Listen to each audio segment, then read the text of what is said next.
Dimineața capul e greu, dar eu mai vreau să beau. Dau cu mâna pe supernă, oare unii capul eu? Că de băutură noaptea am băut, n-am băut în viața mea. Eu cred că sunt unicul bărbat care m-a născut de ziua mea, care m-a născut de ziua mea. V-ați născut de ziua voastră? Da, eu cred că fiecare are o zi numită în care trebuie să se nască. Moldovenii când se nasc, deși se becă, îi prezici soarta de amul așa care s-a născut, și tot bețâv ca și noi și așa că... Băieți, voi ați ajuns în starea în care să vă căutați capul sub pernă, cum și-l caută Pavel. Nu, am ajuns în starea în care perna ne căuta, dar nu ne găseam. Nu, poate picioarele nu te țineau de obicei, dar capul era greu. Mă îndeoseb dimineața. După veselii și după... Au fost de multe ori situații și peripeții. Dacă doctorii mor prinde, știu și ne-or propuneam. Ori trăiesc puțin daghini, ori mai mult daghini nu. Eu de vorbă pentru mine, da, ne-am ales și-am vrut să trăiesc mai mult daghini și să beau cum am băut. Beau și eu ca moldovanul, 4 ori pe an, ianță. La Crăciun, de hram, la Paște și în fiecare zi. Eu când beau întotdeauna, niciodată nu mă nervez. Mă nervez atunci numai când nu pot să mă nervez. Nici nu știu cum să explic dacă... Eu mă nervez. Că nu pot să mă nervez, da, eu am înțeles faza, dar eu cred că numai el asta așa poate. Eu, de exemplu, dacă mă nervez...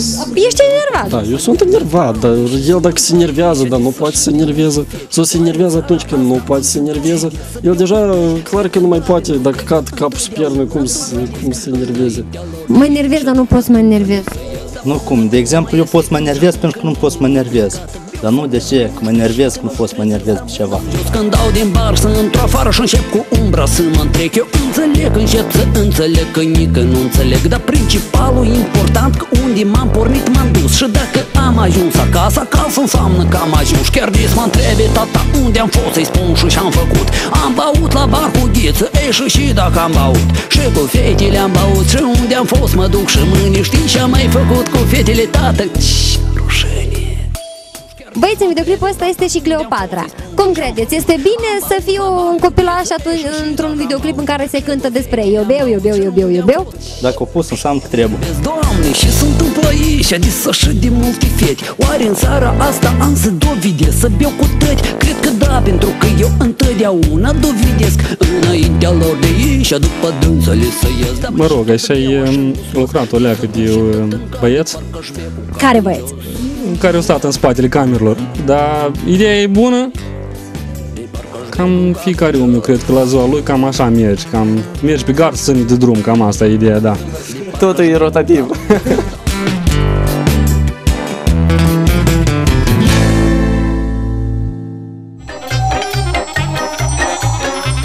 Filozof, om al pământului, interpret sau scriitor, ce mai contează? Vine clipa când toți trebuie să primim unele lovituri ale vieții și cât de puternici n-am fi, oricum toți plângem ca niște copii, cum ar zice Dan Bitman în versurile sale. Și bărbații plâng câteodată. Aseară am visat un vis frumos, de parcă tata înapoi s-a întors. Dar când am vrut să-l strâng în brațe, să-l cuprind, o dispărut, dar singur am rămas plângând.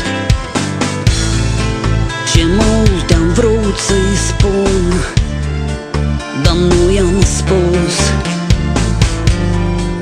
Și mult am vrut să întreb, dar n-o răspuns.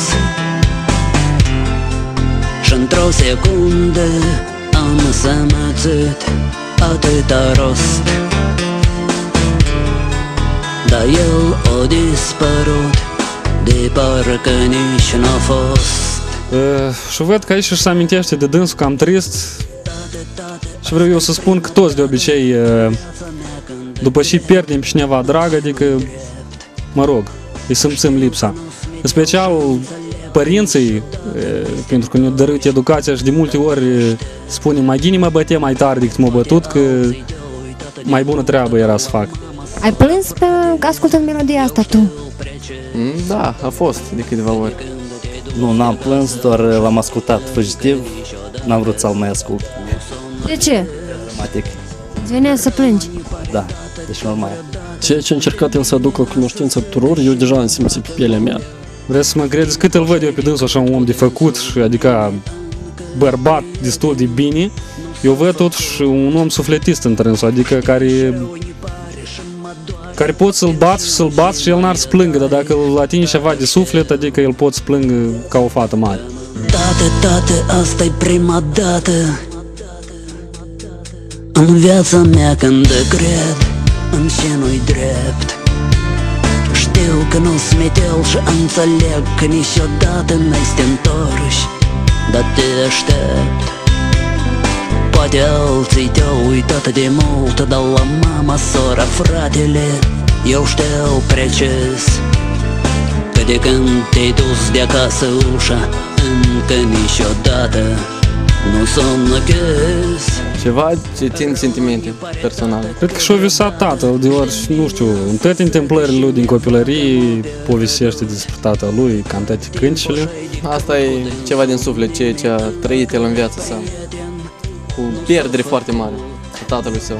Timpul așa-i de crud cu dânsul, nimeni încă prieten nu s-a făcut. Știi ce rău îi pare și mă doare din ce-n și mai tare, tată, știu că am început să te iubesc pe urmă mai târziu, dar damul era târziu. Îți plac versurile? Da, versurile sunt reușite. În genere, Pavel, la versuri n-am nicio obiecție. Adică versurile sunt foarte reușite, anume jocul lui de cuvinte și toate inversiile, toate ce el folosește, e foarte bine. Adică dă dovadă de cunoștință și de educație bună. De palme. De palme, da, de multe palme. Sunt scrise așa, știi, pe limba noastră, pe înțelese. Nu sunt scrise așa la un gen, așa știu cum, liric foarte, dar așa, la țăranul, vorba țăranului. Și sunt pe înțeles tuturor. Băieți, uite, voi aveți ocazia să-i spuneți ceva lui Pavel Stratan. El cântă despre viață și tot așa se ține înainte cu astfel de cântece. Despre veselia moldovenilor și despre ceea ce este mai tragic în viață. N-aș refuza chiar să vie încoace, să fac un clip cu toți, nu numai cu mine. Și să mai compui niște cântece despre studenți, să mai fac aici un clip tot despre studenți. La voi în cămin? Și în cămin și la universitate, tot despre viața studențească, despre atmosfera din cămin. Băieți, vă mulțumesc frumos, am aflat foarte multe despre viața de student și viața lui Pavel Stratan. Vă mulțumesc, să vă uitați la teasc și ceva... Să bem din urma tească. Ce ieși din tească trebuie Mai decât. Dragii noștri, și nu uitați, noi venim la tine acasă, la tine în cămin, la tine oriunde ne chemi. În Beci, da. Noi ne luăm rămas bun de la ei și de la tine. Pa, pa, la revedere!